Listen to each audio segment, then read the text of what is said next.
There's been a global uprising and no one's been talking about it. There's been so many protests around the world and they all happened in the span of 10 days. Really? So it's September 12th to September 14th. Nepal had one of the craziest protests I've ever seen.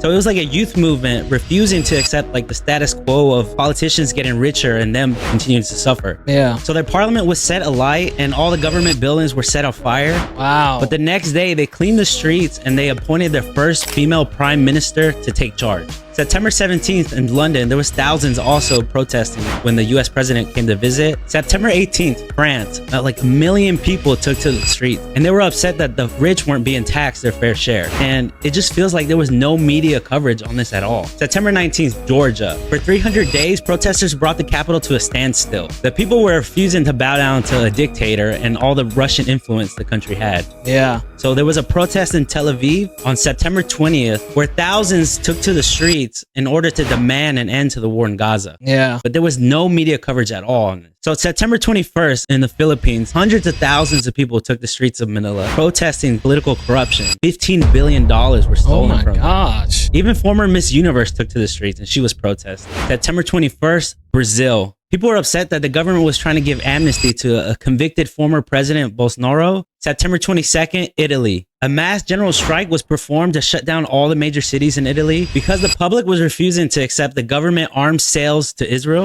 Wow, that's insane. But it's crazy. There's been a huge uproar and I feel like no one's been talking about it.